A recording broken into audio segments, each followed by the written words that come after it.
श्री स्वामी समर्थ. स्वामी महाराजांच्या कृपेने तुमच्या सर्व इच्छा मनोकामना पूर्ण हो. आज आहे दीप अमावस्या. तसेच याच अमावस्येला आषाढी अमावस्या म्हणून देखील ओळखलं जातं. तसेच याच अमावस्येला गटारी अमावस्या देखील म्हणतात. आणि या दिवशी गुरु पुष्यामृत योग देखील जुळून आलेला आहे. त्यामुळे या दिवशी जर आपण काही उपाय केले, काही सेवा केल्या तर त्या खूप खूप प्रभावी ठरतात.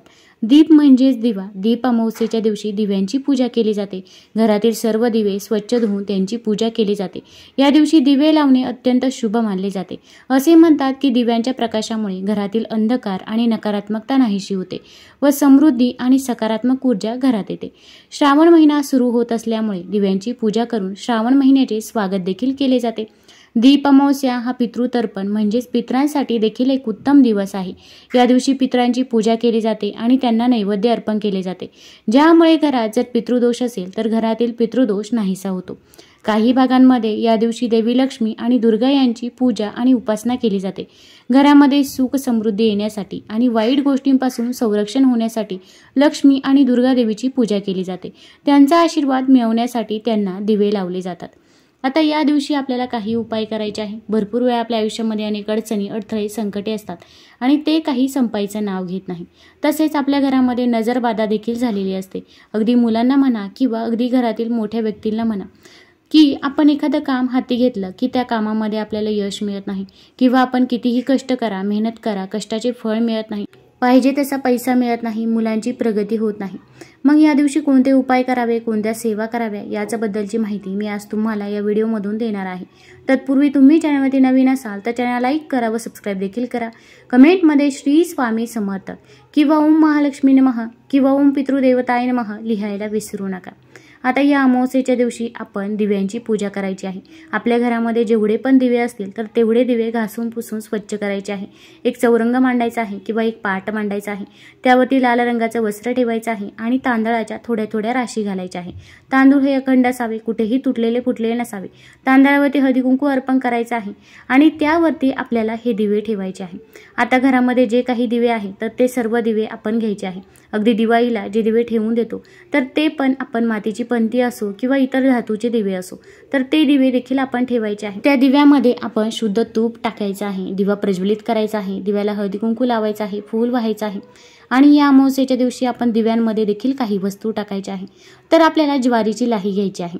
आता अगदी ज्वारी थोडीशी भाजून घेतली तरी पण चालेल, ती लाही घ्यायची आहे आणि या लाह्या घेऊन त्यामधील एक एक लाही आपण त्या दिव्यामध्ये टाकायची आहे. त्याचसोबत थोडीशी खडी साखर घ्यायची आहे आणि एक एक खडी साखरेचा दाणा आपण त्या दिव्यामध्ये टाकायचा आहे. यामुळे आपल्या घरामधील दुःख, दारिद्र्य, गरिबी ही दूर होण्यास मदत होत असते.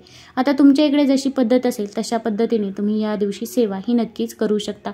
तसेच या दिवशी आपण आपल्या मुलांना देखील ओवाळायचं आहे. कणकेचा दिवा बनवायचा आहे आणि या कणकेच्या दिव्यानेच मुलांना ओवाळायचं आहे. ओवाळून झाल्यानंतर हा दिवा आपण घराच्या बाहेर ठेवायचा आहे. त्याचसोबत आपण घराबाहेर ठेवल्यानंतर आपल्या मुलांना पाटावरती किंवा चौरंगावरती आपण बसवायचं आहे.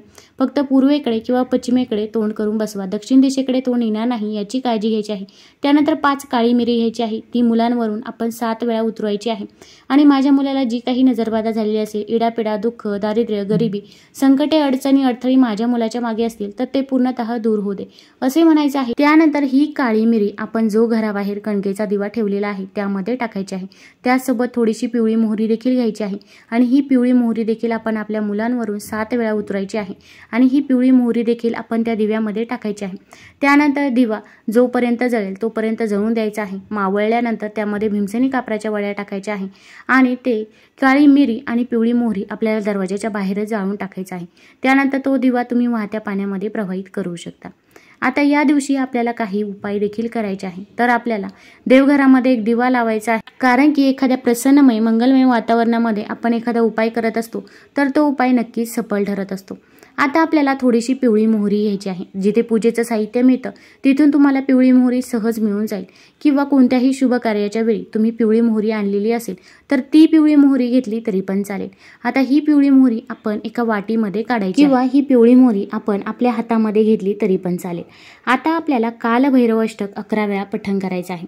आता कालभैरव अष्टक तुम्हाला म्हणणे शक्य होत नसेल तर अशा वेळेस तुम्ही मोबाईलवरती लावून द्या, श्रवण केलं तरी पण चालेल. पण कालभैरव अष्टक आपण म्हणायचंच आहे. त्यानंतर 11 वेळा आपण वेदोक्त वल्गा सूक्तम देखील म्हणायचं आहे. आता यानंतर म्हणून झाल्यानंतर आपली जी काही इच्छा आहे, मनोकामना आहे, तर ती देखील आपण भगवान विष्णू माता लक्ष्मीला सांगायची आहे. आपल्या मुलांना नजरबाधा झालेली असेल किंवा मुलांची प्रगती होत नसेल किंवा घरामधील कोणत्याही व्यक्तीची प्रगती होत नसेल, तसेच मेहनत करून देखील कष्टाचे फळ मिळत नसेल, जे काही आहे ते मनापासून आणि श्रद्धेने आपण भगवान विष्णू आणि माता लक्ष्मीला सांगायचं आहे. त्यानंतर ही पिवळी मोहरी आपण तिथून उचलायची आहे आणि आपण आपल्या घरामध्ये टाकायची आहे. बेडरूममध्ये, हॉलमध्ये, किचनमध्ये, कोपऱ्यांमध्ये आपण ही पिवळी मोहरी टाकायची आहे की जेणेकरून ही पिवळी मोहरी आपल्या घरामध्ये जी काही नकारात्मकता आहे तर ती नकारात्मकता शोषून घेण्याचं काम करत असते. आता ही रात्री ठेवल्यानंतर आपण ही पिवळी मोहरी झाडून लावायची नाही, तर आपण रात्री झोपी जायचं आहे आणि दुसऱ्या दिवशी सकाळी उठल्यानंतर जेव्हा आपण घरामध्ये झाडझूड करत असतो तेव्हा ही पिवळी मोहरी देखील त्यामध्ये घ्यायची आहे. अगदी ती तुम्ही वाहत्या पाण्यामध्ये प्रवाहित करू शकता किंवा एखाद्या झाडाखाली टाकली तरी पण चालेल. यामुळे आपल्या घरामध्ये जी काही नकारात्मकता असते तर ती नकारात्मकता ही पिवळी मोहरी संपूर्णपणे शोषून घेत असते. तसेच या दिवशी आपण एक नारळ घ्यायचा आहे. नारळ हा पाण्याने संपूर्णपणे भरलेला असावा. जेव्हा पण एखादं शुभ कार्य असतं तेव्हा आपण नारळ हा आवर्जून घेतच असतो. भगवान विष्णूने पृथ्वीवर अवतार घेताना देवी लक्ष्मी, नारळाचे झाड आणि कामधेनू सोबत पृथ्वीवर आणले होते. नारळाच्या झाडाला कल्पवृक्ष असेही म्हणतात, ज्यामध्ये ब्रह्मा, विष्णू आणि महेश या त्रिमूर्ती निवास करतात. नारळ ही भगवान शंकरांना खूप प्रिय आहे. नारळावर असलेल्या 3 डोळ्यांची तुलना भगवान शंकराच्या त्रिनेत्राशी केली जाते. म्हणूनच नारळ अतिशय शुभ मानला जातो आणि पूजेत वापरला जातो. आता आपण नारळ घ्यायचा आहे आणि नारळावरती आपण कुंकवाने त्रिशूळ काढायचा आहे. ओल्या कुंकवाने त्रिशूळ काढा किंवा अगदी शेंदुराने त्रिशूळ काढला तरी पण चालेल. त्यानंतर हा नारळ आपण घरातील सर्व व्यक्तींवरून उतरून टाकायचा आहे.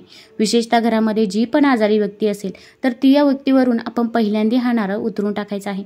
उतरवत असताना म्हणायचं आहे, माझ्या मुलाला, पतीला जी काही नजरबाधा झालेली असेल, इडापिडा, दुःख, दारिद्र्य, गरिबी, संकटे, अडचणी, अडथळे माझ्या पतीच्या मागे असतील तर ते पूर्णतः दूर होऊ दे. आता हा नारळ आपण घरातील सर्व व्यक्तींवरून उतरून टाकायचा आहे. त्यानंतर तुम्ही घराबाहेर जायचं आहे आणि रिकाम्या जागी आपण हा नारळ टाकून द्यायचा आहे. आता या नारळामुळे इतर कुणालाही त्रास होणार नाही याची देखील आपण काळजी घ्यायची आहे. तसेच हा नारळ टाकायला जातो तेव्हा देखील कुणासोबतही बोलू नये आणि नारळ टाकून येतो तेव्हा देखील कुणासोबतही बोलायचं नाही.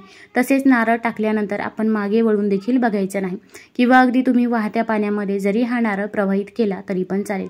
यामुळे आपल्या घरामधील नकारात्मकता, नजरबाधा ही दूर होत असते. नारळ टाकून आल्यानंतर घरामध्ये यायचं आहे. आतमध्ये आल्यानंतर हातपाय स्वच्छ धुवायचे आहे. त्यानंतर तुमची जी काही कामे आहे तर ती कामे तुम्ही करू शकता. तुम्हाला जर हा व्हिडिओ आवडला असेल तर आपल्या ऑलराऊंडर या चॅनलला लाईक करा, सबस्क्राईब करा. धन्यवाद.